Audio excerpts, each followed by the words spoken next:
Hi everyone, I'm Cheyenne Matthews, and along with my co-author Bhushan Suwal, I'm going to be presenting on our joint work with Aloni, Cohen, and Duchin on the impacts of the Census Bureau's differentially private disclosure avoidance algorithm top-down on redistricting.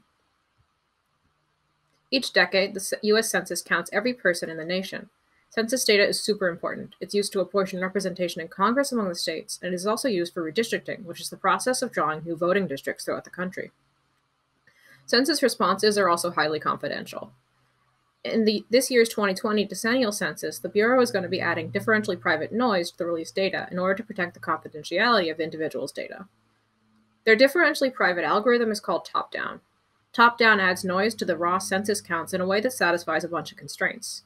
The amount of noise is controlled by an overall parameter epsilon, which is subdivided among the different levels of geographic granularity. Some amount gets allocated to the country as a whole, some to each of the states, some to the counties, and so on. Top-down is hard to study. It's very complex, and so theoretical analysis is tough. And even though the code is public, the data needed to run the code is not. Our goal was to understand how top-down affects redistricting. We studied two broad questions. One, how does the noise introduced by top-down affect the error and population totals of voting districts? A major concern for district drawers is precisely balancing the populations of districts, which requires controlling the errors introduced by top-down. What does this error depend on, and how can we control it? And two, how will top-down affect the methods used to bring forth Voting Rights Act court challenges? These cases have historically relied on the results of a linear regression for measuring racially polarized voting. And how does the noise from top-down affect this linear regression, and what can we do about it? We also investigated these effects across a range of input parameters to the Census Bureau's top-down algorithm to understand how those choices would further influence the results.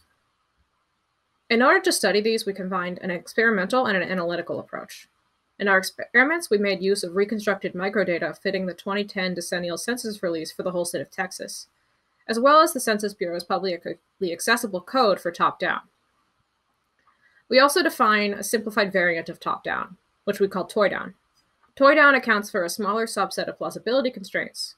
For example, we capture the hierarchical consistency and non-negativity of top-down, but we omit the household structure constraints. Under toy-down, we can derive closed-form expressions for the mean and variance of error at census geographies of varying granularity, as well as for aggregate geographies like districts. First, let's take a look at the error and total population counts of districts. Here we randomly drew 2,000 districts. 1,000 of them were drawn using a method called recom, which uses spanning tree methods to generate reasonably compact districts randomly. And the other 1,000 districts were drawn using discon, a much simpler method that doesn't even account for the geography of the districts. In this slide, recom is blue and discon is orange.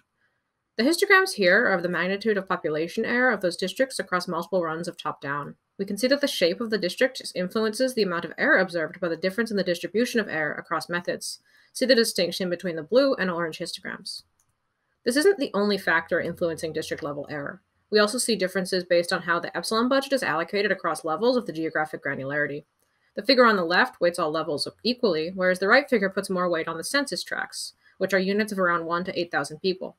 In both figures, the horizontal line is drawn at 300, and you can see that across both district drawing methods, there tends to be less error with an equal split than with a tract-heavy split.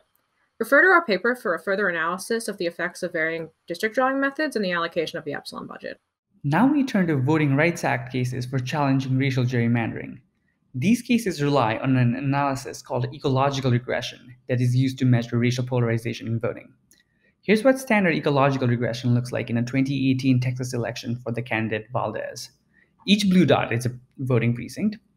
On the x-axis is the percent Hispanic population from census data. On the y-axis is the percent of votes for Valdez. The blue line is a line of best fit. What's important is the slope of this line. To show racial polarization, this line should have a significant positive slope. When we apply top-down, things get messy. We see that the red slopes change substantially compared to the blue line. We show that a small change to ecological regression makes this effect almost disappear. Here's the same analysis, but where we first removed all precincts with fewer than 10 votes. The red lines are now much more tightly clustered around the blue line. The noise from top-down has very little effect. This finding is quite robust. The conclusion is that if we account for small precincts, top-down will not seriously affect the racially polarized voting test in Voting Rights Act cases. There are many more experiments and results in our longer talk and our full paper. Please reach out to us with any questions that you have.